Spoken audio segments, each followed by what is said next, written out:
Hi, how are you? Good. How are you? I'm good. I'm good. Awesome. Welcome to the WNCI Zoom room. We are here in Columbus, Ohio. Yes. Thank you. Well, it was a long virtual flight, but I'm glad that I did Thank you for making the time to do that. We're it. featuring you on WNCI's New at 9. We are highlighting your song Arcade. Thank you so Oh, much for that. Thank you. you're so welcome. And I love it because it's beautiful, but I do have to have the box of tissues next to me in the studio when I do listen to it. I'm sorry. I'm sorry. I didn't mean to. No, I need it. We need to remember that we have feelings at some point, right? That's true, especially in these times of quarantine. Like it's just so important to channel your emotions whenever you need to. I love it. It was so great to get into it. But before we jump into the song, which has had an incredible amount of success over the 2 year span, let's talk about you growing up in the Netherlands. How did you go from living in a small town with 40,000 people as the population to being like, I'm gonna do this music thing? Yeah, well, it was quite difficult actually because when I was younger, we didn't have a lot of music things around. So there was a dusty theater and like a music school in one of the hallways of it, and it wasn't a lot, but um I spent most of my Wednesday afternoons with my grandparents, and they had this organ, so not even a piano, but an organ. We're talking about very Dutch. And I spent hours and hours playing that thing, but because I was so little, I was like four maybe, I couldn't really move like the bass notes or the other keys. So I basically stick to the uh, uh, the piano kind of vibe. So just one, how do you call it? One, yeah, we call it clavier, but I don't know how you call it in English, but just one set of keys. Right. So I started to play and play more and started to pick up songs from the radio and started to play piano. And that's when I found out, like, okay, this is what I like doing. And eventually I started to write songs because I was bullied a lot when I was younger, and from like being 4 until 18 I was just constantly bullied. So I took that negativity home and I made something beautiful out of it. I made songs out of it, and I locked myself up in my room and just spent hours and hours playing the piano, guitar, and just writing songs. So that's how I got into music. Wow. And that is just so beautiful because sometimes people get into the industry because they're around it or they have these connections, but it's like Yeah, you literally locked yourself in your room and made music from the heart, and yeah, that's incredible. yeah. Let's talk about Eurovision because you won the 2019 Eurovision competition. But for some of us who might not know exactly what Eurovision is, because it's not very popular here in the States yet. Yeah, I mean, we've seen a couple movies on it. What's it like? Eurovision is crazy. Eurovision is viewed by 200 million people. It's insane. It's so big, and it's a stage where 42 countries compete with each other for the best song of that year, kind of. And I was lucky enough to win it in 2019. But I represented the Netherlands because I am from the Netherlands. All countries send out representatives, and everyone performs their song on the same stage. And you have two semifinals and a finals, and it's just one big adventure. It's so cool if you have the chance to watch it. It's crazy. It's a lot of show elements. It can be very like intense. And in 2019, I went with Arcade Yep. to Eurovision, and I kept it super subtle. So I just had a piano and a light bulb, and that was everything I had on stage. So it was kind of the complete opposite of what Eurovision was used to. But yeah, we won. Europe liked it. Oh yeah, no, that is so incredible. How did that, once you won Eurovision, how did you start to think, okay, wow, I am that artist. I am talented. I can make it. How did that start changing the way that you wanted to do music Well, besides the fact that you loved it? yeah, well, I was a songwriter for years before it. So I wrote a lot of songs for other artists, but also was just collecting my songs and trying to find a sound and collect stories that I wanted to tell as an artist, but also as a human being, just to Right. other people. And I was working on that, and I was always kind of waiting on a chance, because these days it's so hard to get your music out there and to be heard by people, because there are a lot of songs coming out every single day, every single week, every single month. So to stand out, I needed something like a chance for me to kind of, stand out from the crowd, especially if you're from a tiny ass country like the Netherlands. Like, it's so difficult. But Eurovision for me was that kickstart. It was the chance that I needed, but it was so special because the Netherlands had never sent out an unfamous person before. So I was the first non-famous person that went to Eurovision, and then I won. It was such a great, great thing. That is But yeah, incredible. it meant a kickstart for my career, really. Absolutely. And to finally be seen as a real artist, Yeah, yeah. It even though was you so always were. crazy. Yeah. It was crazy. All these, like, for me, it was really the step from backstage to on stage. It's just that moment of finally getting that credibility from the other artists, from the big producers, from all those Yeah. people. It's like everyone that your fans, your family, your friends, they all know how talented you are. But it was that moment where you're like, ha, now you guys can take me seriously. Yeah, it was it was such an amazing feeling. But even right now, with arcade taking off everywhere in the world and getting so Literally. big and popular, I'm also like, oh my god, look, it's working. People like it, people love it, people are sharing it, listening to it. And I receive more and more messages from other writers that I look up to. And that's amazing. It's just amazing to be acknowledged and to be seen and heard, because like I said, it's super difficult, especially for a duchy.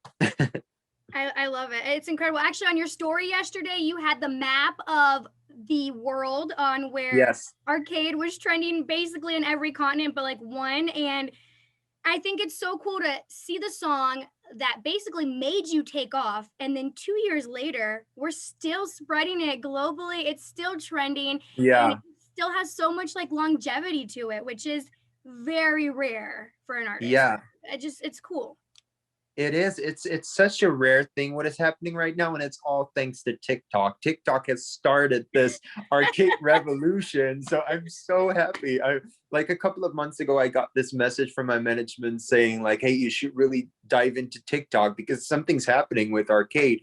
And back then, we weren't really aware of what the power of TikTok was gonna be. Like, it's huge. Like, once a song gets popular on there, it kind of echoes into other platforms on like digital streaming services and radio, and it just, it echoes and echoes further and further. So it's so cool to see that it started there, and that it was picked out by people, like just people who wanted to use this song for their TikToks, who loved it, who wanted to share it.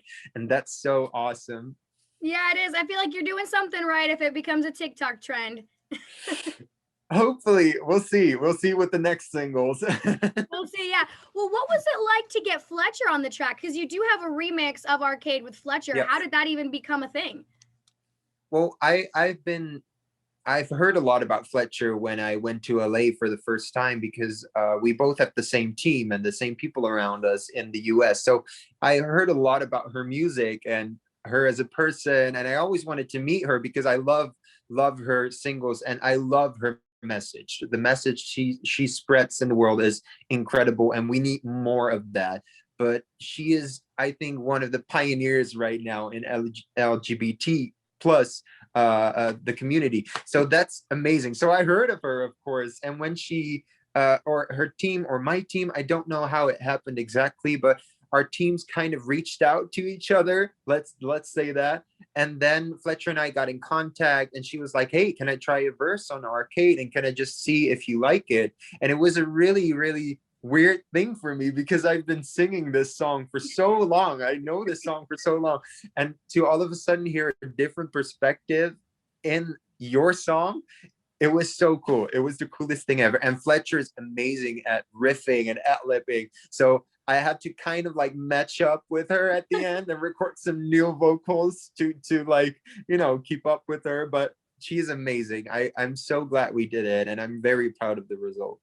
It sounds great. So that it was cool. I mean, you even have an acoustic version, but I think the version with Fletcher is one of my faves of them all. Me too. Me too. So let's talk about your new album that you just dropped in November, Small Town Yes. Boy, which is very fitting. How do you pronounce your hometown? It starts with an H. Oh God, like don't even try it. It's like it's. I think you're gonna break your tongue if you do it. It's Hellevoetsluis. Hello Slash. No. Hellevoetsluis. Almost. Okay. You're doing a great job, actually. I'm half Greek, so I know like the a little so bit. that's the shit. That's where it's coming from. I heard Hellevoetsluis. Yeah, that's so cool. Thank you. So Small Town Boy, if you had to describe the album in one word, what is it? Personal. Ooh, why? Because it's all stories that I've either experienced or that friends or family of mine have experienced, and that I kind of saved in my head and kind of sometimes combined with each other. And sometimes it's just what you see is what you get, or what you hear is what you get.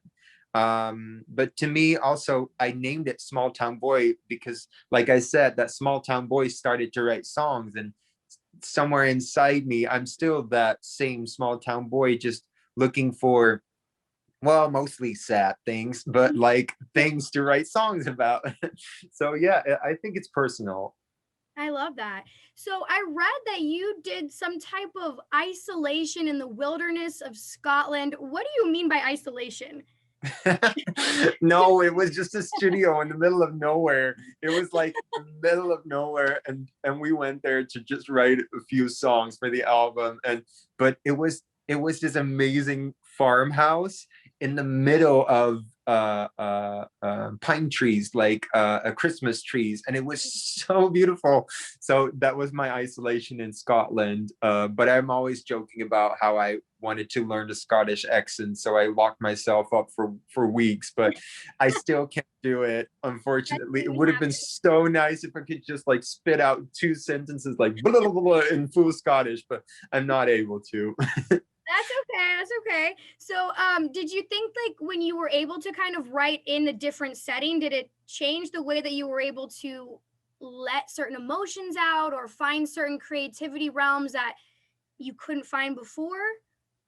For sure, yeah. It was every time I go somewhere new or I meet somewhere new, I'm very open. Like my mind's always open and looking for new inspiration. So anytime I go somewhere or I meet new people, I'm kind of like, oh, that's interesting. Like even the little stupid things can be something so beautiful and big for someone else. So I'm always looking for those small daily things. And like like in Scotland or in Stockholm, where I write a lot too, or London or Los Angeles. But those cities, just traveling there and going there, just made my mind so much more open, even, and so much. I learned so much from the different cultures and also the different approaches in songwriting, because people who write in London approach a song way different than people who write in Scotland or in Stockholm, where it's more melodic than lyrical and stuff. And LA has kind of the best of both worlds, with a lot of pop influence, which I love. So it's just wherever I go, I find inspiration. That's cool. No, that is really cool hearing that as an international aspect. I just love that. What do you think would happen if you had to go write an album in your bedroom right now? Back I could do it right now. I don't think I could do it all by myself, because I would get bored, because I'm not the type of person who spends a lot of the time alone anymore, Yeah. because I used to do that. But right now, when I make music, I just love, like I said, like being open and staying aware for like things that might be better, or like, people in songwriting sessions just come up with crazy amazing things sometimes that you wouldn't have thought of at first. So I love working together when it comes to music. But yeah, if I was to lock myself up in my bedroom, I probably could do it. It wouldn't be as fun. Understandable. Speaking of collabing, you actually have a collab that you co-wrote with your fiance Jordan, Sleeping on Yes. the Phone. What was that? How did that come to be? Well, I was in lockdown, like during lockdown, I was in Los Angeles because I heard that the former president was gonna like close the borders. And I was like, okay, let's go, let's go. I need to go now because otherwise I won't see Jordan anymore. So I ran to the airport, like Oh I my God. literally took a plane, the last plane possible, and then I That's love. stayed in I stayed in quarantine with him right on Hollywood Boulevard in Los Angeles. So as a non-American, like non-LA person, that was like mind-blowing to see Hollywood Boulevard being empty. And I had never been there before. So it was like so creepy. It was like being in a science fiction movie. But at the same time, we spent a lot of time at home and just writing music because we were like, yeah, we can't really go out, we can't really do anything, so let's just write songs because that what we both love in the end.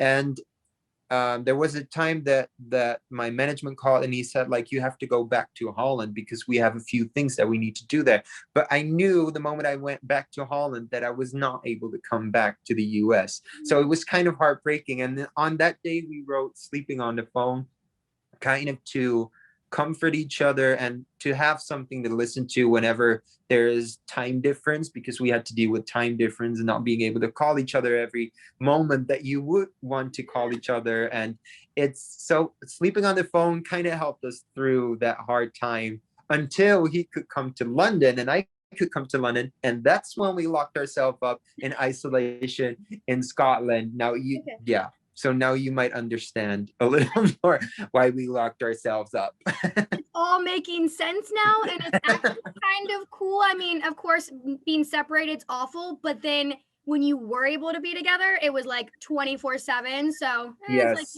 what side of the spectrum you want to be on. Yes. You know what I mean? Exactly. So when you made the album, what was your favorite part about it, and what was the hardest part?